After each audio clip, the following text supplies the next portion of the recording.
1929년 시장은 무너졌습니다. 그리고 이번에는 스스로 일어설 수 없었습니다. 주가는 붕괴했고 은행은 문을 닫았습니다. 실업자는 거리로 쏟아져 나왔습니다. 자유시장은 자동으로 회복된다는 믿음은 대공황 앞에서 힘을 잃었습니다. 이때까지 경제를 지배하던 생각은 단순했습니다.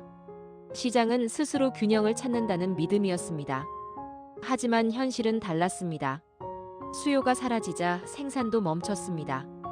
이 공백 속에서 한 사상이 등장합니다.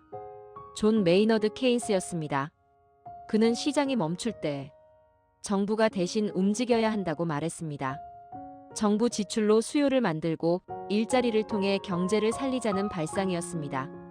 이 생각은 곧 정책이 됩니다. 뉴딜 정책은 그 첫 실험이었습니다. 정부는 시장 밖에서 지켜보지 않았습니다. 직접 고용을 만들고 금융을 규제하고 공공투자를 확대했습니다. 이 선택은 논쟁을 낳았습니다. 하지만 경제는 다시 숨을 쉬기 시작했습니다. 정부 개입은 예외가 아니라 위기 대응의 표준이 되었습니다. 그러나 고용 문제는 쉽게 풀리지 않았습니다.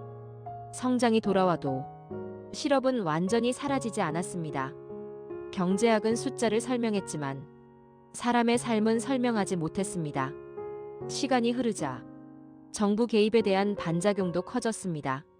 이때 등장한 인물이 밀턴 프리드먼입니다. 그는 정부가 문제를 키운다고 주장했습니다. 시장의 자율과 통화량 관리가 해답이라고 보았습니다. 인플레이션은 언제나 통화 현상이라는 말로 정리했습니다. 이 생각은 시카고 학파로 확산됩니다. 작은 정부, 자유시장, 통화규율, 경제정책의 방향은 다시 흔들리기 시작했습니다. 하지만 현실은 다시 복잡해졌습니다. 정부는 재정정책을 통해 빚을 내어 경제를 살렸습니다. 국채는 위기의 도구가 되었고 부채는 일상이 되었습니다. 성장은 이어졌지만 그 속도는 점점 느려졌습니다. 인구는 줄고 생산성은 정체됐습니다. 저성장의 시대가 시작된 것입니다. 이제 투자의 기준도 달라졌습니다. 빠른 성장보다 지속 가능한 현금 흐름이 중요해졌습니다. 확장보다 선택의 시대가 도래했습니다.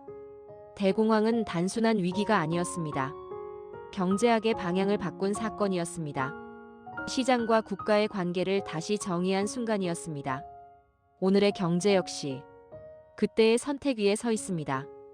위기가 올 때마다 국가는 개입했고 시장은 그 결과를 받아들였습니다.